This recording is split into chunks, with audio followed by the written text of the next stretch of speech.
Imagine this. You've been responsible. You've been disciplined. Every month you move money into your savings, 100 here, $200 there. You feel great until you open your banking app and realize the truth. Your $10,000 in savings earned you maybe $50 to $400 in interest all year. Meanwhile, the world is talking about compound growth and building wealth. And you start to wonder, am I doing this wrong?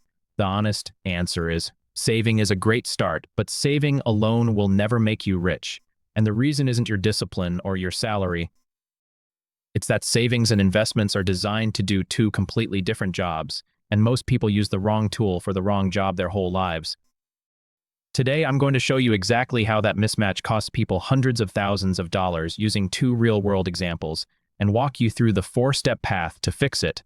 Meet Hannah and Caleb. They're both 30 years old, both earn $65,000 a year, and they each have $10,000 saved up. Same starting line, same discipline. Hannah is conservative.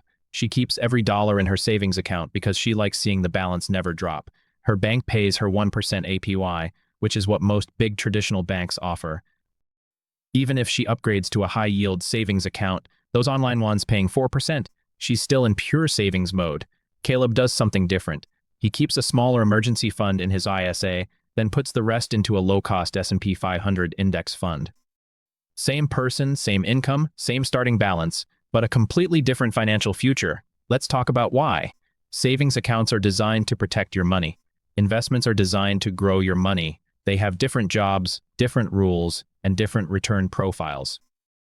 Here's the math on Hannah's $10,000 over 20 years. At her bank's 1% rate, she ends up with about $12,200. If she upgrades to a 4% ISA and stays consistent, she'd have $21,900. Not bad. But here's the catch nobody tells you. Inflation has averaged about 3% a year historically.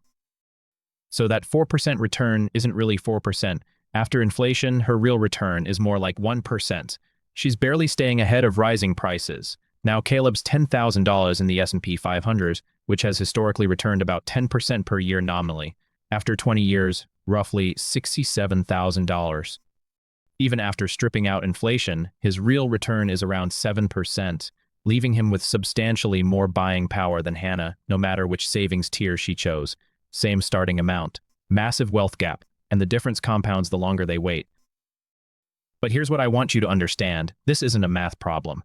Hannah isn't bad at math. The problem is psychology. Saving feels safe. Watching that number tick up, even slowly, feels like progress.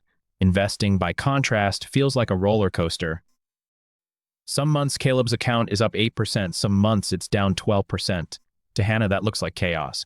To Caleb, who understands what's happening, it looks like a discount sale.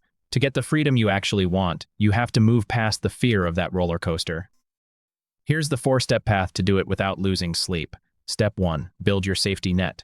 Before you buy a single share of anything, you need an emergency fund covering 3 to 6 months of living expenses, kept in cash. Not a maybe. A must. The single biggest reason people fail at investing isn't bad picks or bad luck. It's being forced to sell at the worst possible time because life got messy. A medical bill, a layoff, a blown transmission. Without a cash buffer, your investments stop being investments and start being a vending machine for emergencies. This cash stays in your high-yield savings account. Today, accounts at places like Marcus, Ally, or Sophie pay around 4% APY. That's not for growth, it's for peace of mind. Hannah's instinct here is actually right. The mistake is when she keeps everything in that bucket. Step 2. Separate your buckets. This is where the mental game is won. You need to mentally, and ideally physically, in different accounts, separate your money into 2 buckets. Bucket 1 is your safety money. It stays flat and that's its job. You don't expect it to grow. You expect it to be there when something breaks. Bucket 2 is your growth money. This bucket is allowed to go up and down because its job is to work for you over the next 10 to 30 years. When you separate them clearly, the market's daily swings stop feeling personal. You're not losing money, you're letting your growth bucket do its job while your safety bucket stays untouched. Caleb does this religiously. When the market drops 20%, he doesn't panic because his rent and groceries are funded by a different account that didn't move at all.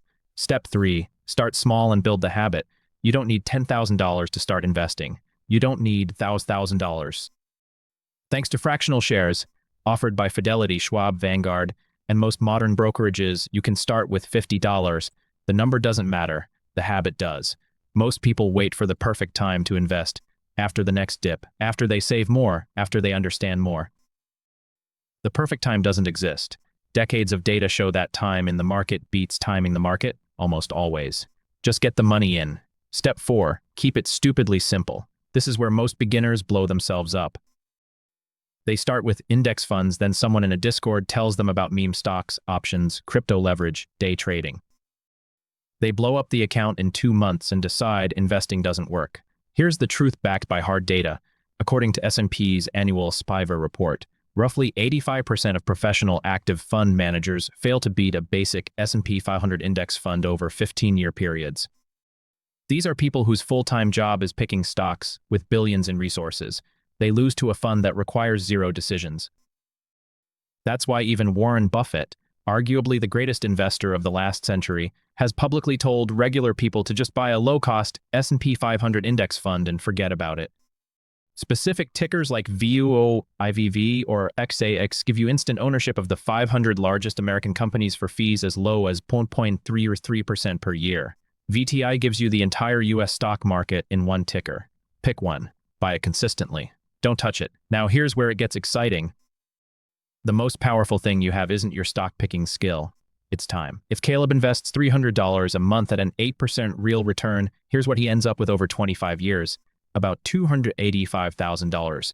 But here's the kicker. He only personally contributed $90,000 over those 25 years.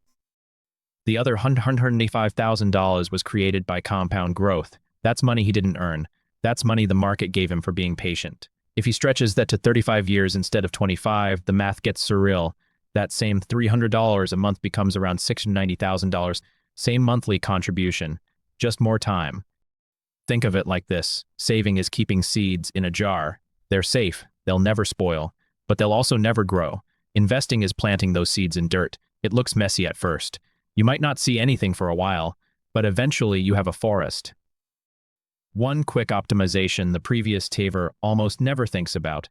Where you invest matters as much as what you invest in.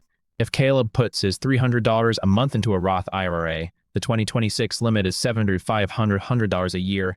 Every dollar of that $285,000 comes out tax-free in retirement.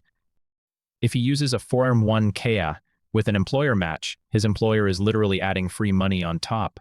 The same investment in a regular brokerage account works fine, but you'll owe capital gains taxes when you sell. Most planners recommend filling up your tax-advantaged accounts first, then taxable second. Same investment, dramatically different outcomes. Now, about the elephant in the room, what if the market crashes? Let's talk about it honestly. Crashes happen. Roughly every 5 to 10 years, the market drops 20% or more. The 2008 crisis, the 2020 COVID crash, the 2022 bear market. Every single time financial media screamed it was different this time, every single time the market eventually recovered and made new highs. For a long-term investor, a crash isn't a disaster, it's a sale. Your monthly investment buys more shares at a lower price, and when things recover, you have a bigger position than if the crash had never happened. This is called dollar cost averaging, and it works precisely because of volatility, not despite it. But here's the warning, this only works if you don't panic sell. Studies from Morningstar and Dalbar consistently show the average investor underperforms their own funds by 1 to 3% per year, not because the funds are bad, but because investors sell during crashes and buy back in only after recovery, locking in losses and missing rebounds. Your worst enemy isn't the market. It's your own brain at 3 a.m. looking at a red portfolio. The fix is simple. Automate your contributions and stop checking your account daily. Caleb checks his portfolio once a quarter. Hannah, when she finally starts investing, checks hers every morning and panics. Guess who builds more wealth? Let's recap the path. Secure a 3 to 6 month emergency fund in a high-yield savings account. Separate your safety money from your growth money. Start small but stay consistent. Stick to simple, low-cost index funds like VUO, VTI, or XAX. Use tax-advantaged accounts first, Roth IRA, 401k, match, then taxable. And finally, be patient, ignore the daily noise, and let time do the heavy lifting. Saving gives you stability. Investing gives you freedom. The sooner you start, the more freedom you'll have. A 30-year-old who starts today with $300 a month will likely retire with more money than a 45-year-old contributing $1,000 a month for the rest of their career. That's not motivation. That's just math. If this video helped clear things up, hit subscribe for more financial breakdowns. Now I want to hear from you in the comments. Are you still in the saving stage, or have you made your first investment? See you in the next one.